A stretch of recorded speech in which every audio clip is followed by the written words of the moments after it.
विद्यार्थी मित्रों नमस्कार। श्री एसएन विद्यालय द्वारा संचालित ई लर्निंग प्रोग्राम में હું આપ સૌ વિદ્યાર્થી મિત્રોનું હાર્દિક સ્વાગત કરું છું। ધોરણ 6 વિષય ગણિત ચેપ્ટર નંબર 5 પાયાના આકારોની સમજૂતી। વિદ્યાર્થીઓ આપણે આની આગળના લેક્ચરની અંદર તમે જોયું રેખાખંડનું માપન, રેખાખંડ વડે માપપટ્ટી અને દ્વિભાજક વડે સરખામણી, રેખાખંડની લંબાઈ કોને કહેવાય અને એના પછી આપણે તમે નક્કી કર્યું 5.1 માં 3 દાખલા જોયા હતા। જેમાં પહેલા દાખલામાં એવો પ્રશ્ન પૂછ્યો હતો કે માત્ર નિરીક્ષણ કરી અથવા માત્ર નિરીક્ષણ કરી તમે નક્કી કરી શકો કે કયું માપ શક્ય છે, કયું માપ શક્ય નથી અથવા કયો ગેરલાભ થાય છે। માત્ર નિરીક્ષણ કરી કયો ગેરલાભ થાય છે આવો પ્રશ્ન હતો। અને બીજો પ્રશ્ન એવો કંઈક હતો કે માપપટ્ટી કરતા દ્વિભાજક વડે માપ વધુ ઉપયોગી છે, એમાં આપણે જોયું હતું। અને એના પછી ત્રીજો પ્રશ્ન આપણે જોયો હતો કે AB બરાબર AC વત્તા CB થાય છે।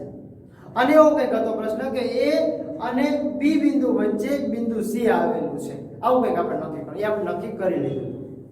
હવે આપણે વિદ્યાર્થીઓ પ્રશ્ન નંબર 4 તરફ જઈએ। રકમ તમને અહીંયા આપેલી છે, રેખા પર 3 બિંદુઓ છે A, B અને C। જો AB બરાબર 5 સેમી, BC બરાબર 3 સેમી અને AC બરાબર 8 સેમી હોય તો કયું બિંદુ બાકીના બેની વચ્ચે હશે? બાકીના બે કયા બિંદુ છે આપણને ખબર નથી, તો સૌથી પહેલા આપણને સૌથી મોટું માપ કયું આપેલું છે નક્કી કરી લો। તો આપણને પેલા મોટું માપ આપ્યું છે AC બરાબર 8 સેમી છે અને એવું કયું બિંદુ છે જે બંને માપમાં આવે છે? તો જોવો તો AB અને BC બેયના માપમાં આવે છે, એક મધ્ય બિંદુ તરીકે અને એકમાં શરૂઆતના બિંદુ તરીકે। જો તો AB અને BC છે, તો પહેલા જે મોટું માપ આપેલું છે એ માપ પેલા દોરી લો એટલે મને ખ્યાલ આવી જાય કે કયા બે બિંદુની વચ્ચે હશે। પહેલા તો એક માપ દોરી લઉં છું, અહીંયા 8 સેમી જેટલું।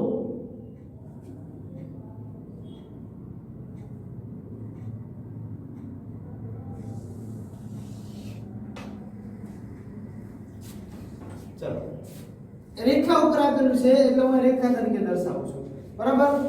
એક બિંદુને લખું છું A અને અહીંયા લખું છું C। આ બે વચ્ચેનું વિદ્યાર્થી માપ કેટલું છે?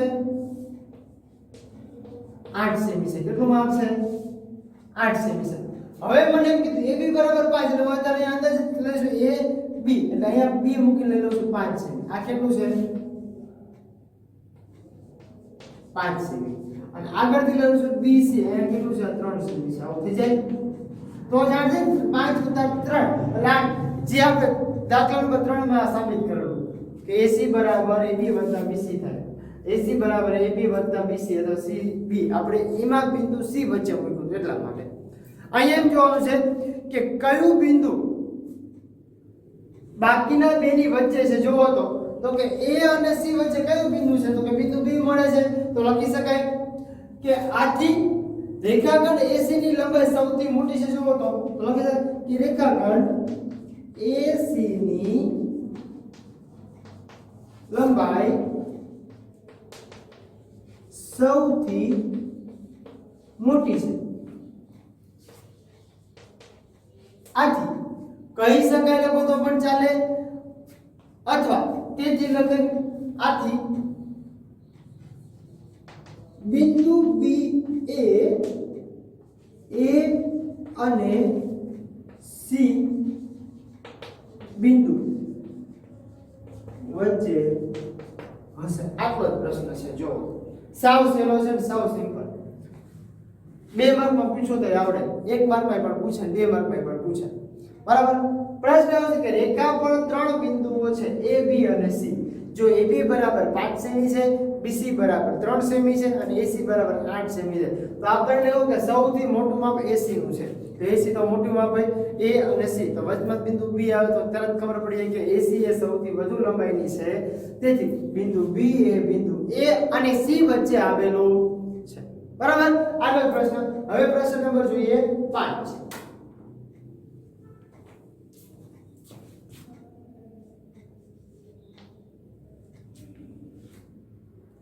ચકાસો કે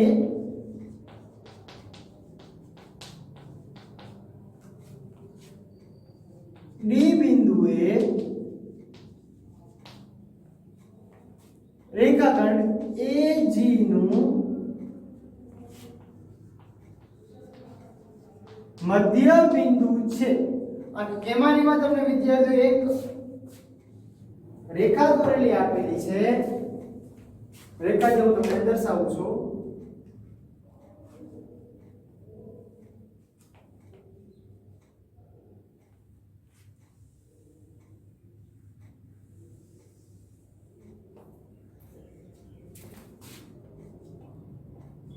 શૂન્ય, 1, 2, 3, 4, 5, 6 અને 7 સુધી આપેલું છે. અહીં તમને નામ આપેલા છે A, B, C, D, E, F અને G. તમને વિચારજો આવું કંઈક આપેલું છે અને તમને એવું કીધું કે સાબિત કરો કે શું સાબિત કરવાનું? તો કે બિંદુ D જે છે એ રેખાખંડ A અને G વચ્ચે છે. બરાબર? તો આપણે સાબિત કરવા સાવ સહેલું પડે. પહેલું તો આપણે D બિંદુથી શરૂઆત કરી લઈએ. બરાબર? પહેલા તો A થી લઈને D નું માપ આપણે જોઈ લઈએ. શેનું માપ? A થી D નું માપ. બરાબર? એટલે A થી D નું માપ આપણે અહીંથી આટલું મળે છે આપણે A અને D. બરાબર? અહીંયા શેનું માપ મળે છે અને D થી G નું માપ પાછું કેટલું મળે છે? તો D થી G છે. તો પહેલા આપણે AD નું માપ લખીએ. બરાબર?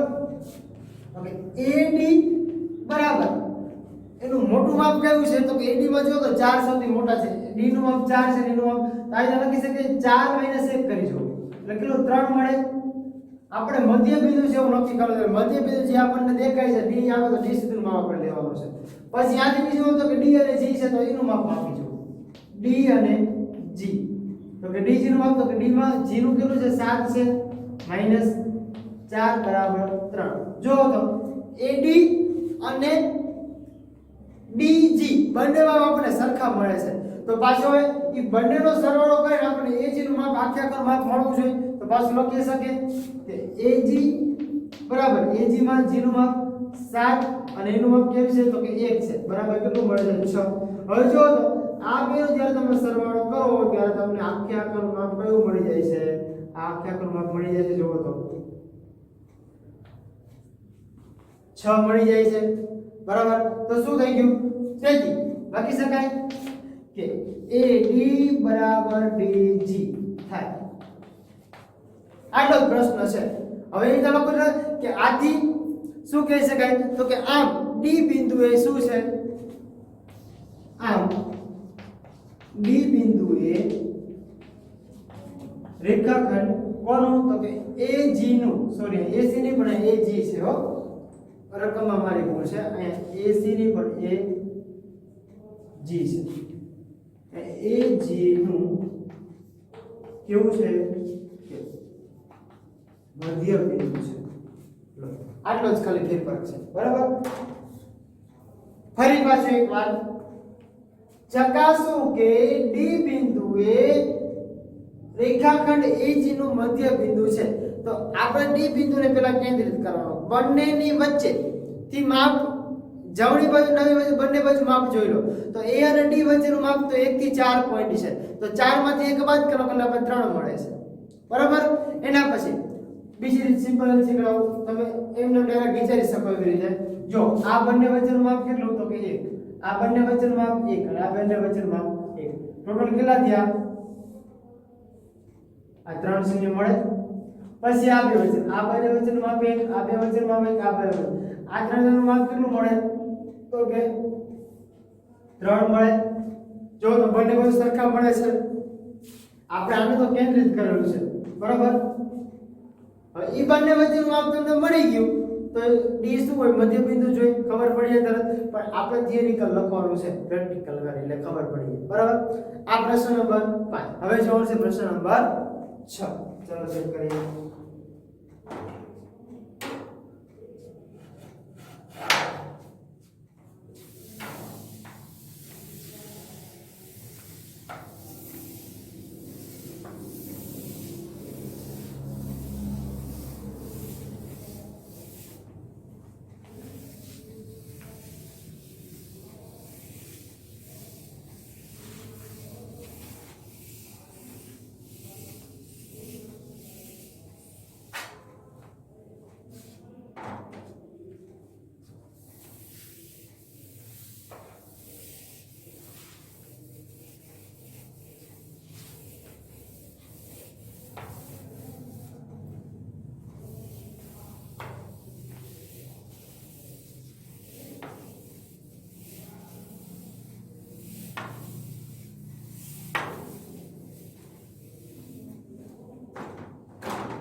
બિંદુ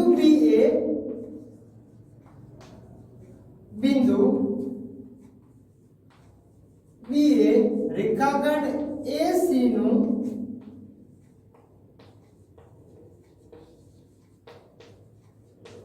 મધ્ય બિંદુ છે અને બિંદુ C એ રેખાખંડ BD નું મધ્ય બિંદુ છે. A B C અને D એક જ રેખા પર છે.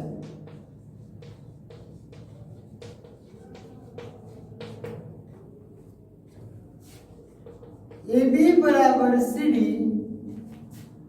શા માટે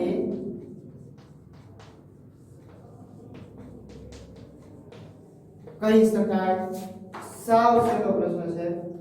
જો આપણને એમ પૂછ્યું કે બિંદુ B એ હજી એક આપણને રેખાખંડ આપેલો છે જે આપણે દોરવાનો છે.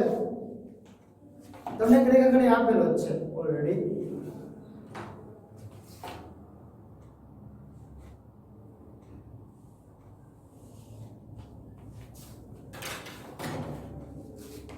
અહીંયા એમ છે A B C અહીંયા એક છે D. અહીંયા તમને આપેલું છે અને પ્રશ્ન એવો પૂછો કે બિંદુ B એ AC નું મધ્ય બિંદુ. તો આ A અને C ની વચ્ચે બિંદુ B છે અને B અને D વચ્ચે બિંદુ C છે. તો બંને તમને આપેલું છે. તો લખી શકાય કે B એ બિંદુ A અને C નું મધ્ય બિંદુ છે. તો લખી શકાય કે AC નું મધ્ય બિંદુ B એ કોનું મધ્ય બિંદુ છે? જો તો રેખાખંડ AC નું મધ્ય બિંદુ. તેથી AB બરાબર BC કહેવાય. અને આ અડધો ભાગ ને આખું માપ થાય છે. જો તો લખી શકાય. તેથી AB બરાબર BC થાય. બીજું CABD નું તો લખી શકાય C એ રેખાખંડ BD નું મધ્ય બિંદુ. તેથી અહીંયા જો તો આ B અને D આખું માપ છે પણ અહીંયા B અને અહીંયા BC અને CD તો લખી શકાય. તેથી BC બરાબર CD. આવી રીતે હવે જુઓ તો બધા માપ સરખા છે. તો અહીંયા આપણે બધા માપ સરખા તો આપણે શું લખી શકીએ? અહીંયા લખી શકાય આથી AB બરાબર BC બરાબર BC તો બીજું માં આવ્યું અને BC બરાબર CD છે. તેથી શું લખી શકાય? તો કે AB બરાબર CD થાય. જો તો અહીંયા AB અહીંયા BC તો BC બરાબર શું છે? CD છે. AB બરાબર છે તો BC બરાબર શું છે? CD. તો શું થાય? AB બરાબર CD થાય. સાવ સહેલો પ્રશ્ન. બરાબર. આના હોવાથી AB બરાબર CD થાય છે. કારણ કે બંને વચ્ચે બધા માપ સરખા. આ બે વચ્ચે માપ સરખા. આ બે સરખું તો આ બે સરખું હોય. તો આના માપ જે છે એ જ માપ આનું હોય. આનું માપ છે આનું માપ છે. બરાબર. સહેલું છે. હવે છે પ્રશ્ન નંબર 7.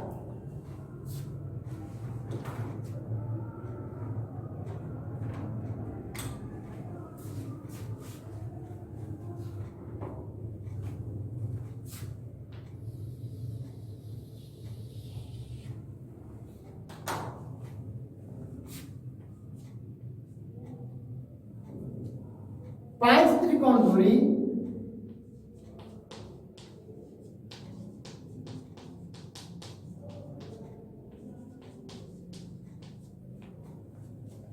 તેમની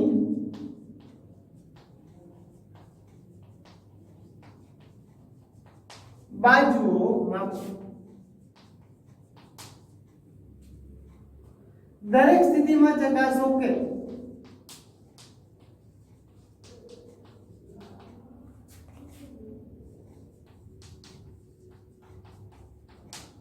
ચકાસો કે કોઈ પણ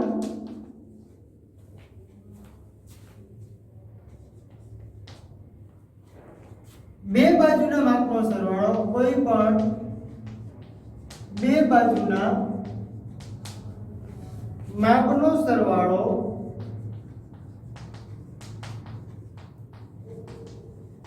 હંમેશા તેની ત્રીજી બાજુ કરતા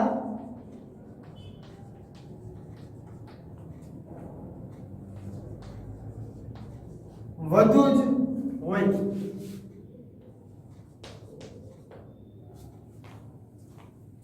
આપણને પ્રશ્ન આપણે જાતે દોરવાનો આપ્યો છે. 5 ત્રિકોણ કીધા એટલે પહેલો જ ત્રિકોણ એવું નામ આપી દોરું છું એક રોડ. બરાબર. તો કોઈ પણ પ્રકારનો એટલે કોઈ પણ માપનો હું એક ત્રિકોણ દોરું છું. તો ધ્યાનથી સમજજો. 5 ત્રિકોણ છે, એક કે બે ત્રિકોણ દોરાઈશ પછી તમારે જાતે દોરવાના છે. કોઈ પણ માપનો ત્રિકોણ દોરી લઉં છું.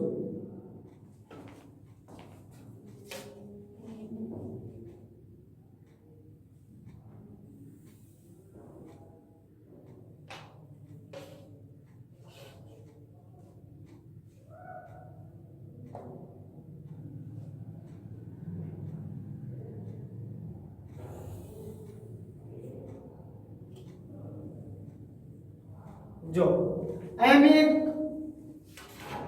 અંદાજિત પ્રકારનો ત્રિકોણ દોરી લીધો છે. દરેકને નામ આપી દઉં છું A, B અને C. આપણે સાબિત શું કરવાનું છે? સાબિત એટલું કરવાનું છે કે ત્રિકોણની બે બાજુના માપનો સરવાળો તેની ત્રીજી બાજુ કરતા હંમેશા વધુ જ હોય છે એવું આપણે સાબિત કરવાનું છે. બરાબર. તો પહેલા તો હું લખીશ કે ત્રિકોણ ABC માં જે ત્રિકોણ આપણને આપેલો છે ત્રિકોણ ABC માં શું છે તો કે AB બરાબર પેલા કેટલું માપ છે, BC બરાબર કેટલું છે અને C અથવા તો AC બરાબર કેટલું માપ છે. તો ત્રણ બાજુનો હું માપ પેલા માપી લઈશ. ચાલો પેલા માપ માપી લઉં. શૂન્યથી માપવાના છે. A થી લઈને માપ માપી દો 5 25 સુધી આવશે તો મને કેટલું 2.5 કહેવાય. 10 એટલે 1 સેમી ગણીશ, 20 એટલે 2 સેમી ગણીશ. બરાબર. અને 2.5 એટલે કેટલું મળ્યું? AB બરાબર 2.5 છે.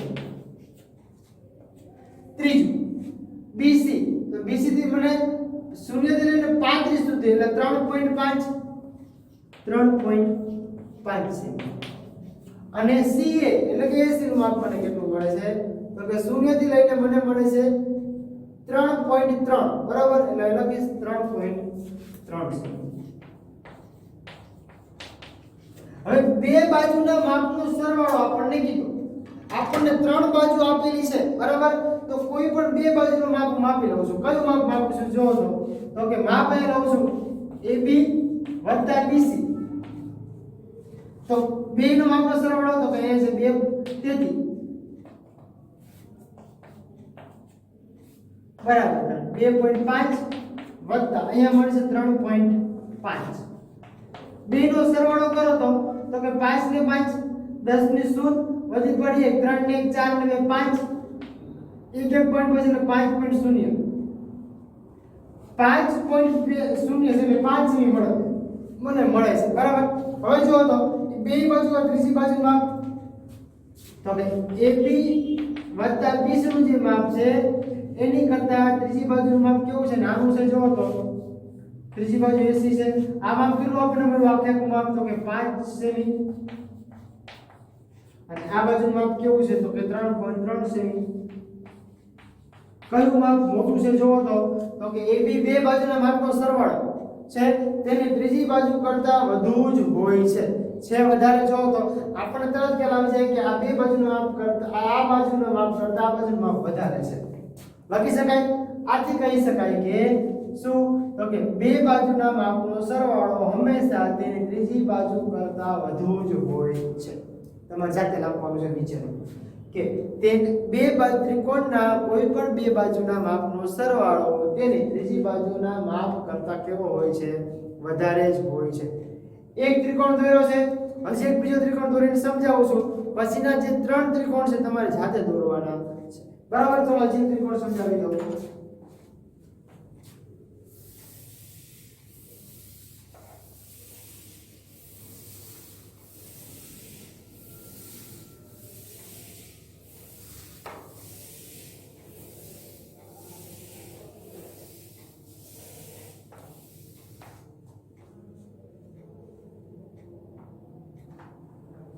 પહેલો ત્રિકોણ, આ બાજુ છે બીજો ત્રિકોણ.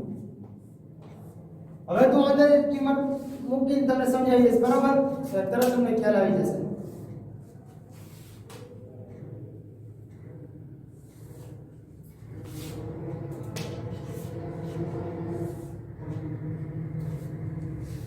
ચાલો અહીંયા નામ આપું છું P Q અને R. લખું છું ત્રિકોણ P Q R માં PQ બરાબર માપ કેટલું છે, QR બરાબર માપ કેટલું છે અને RP બરાબર કેટલું માપ છે. ચલો માપી લઈએ.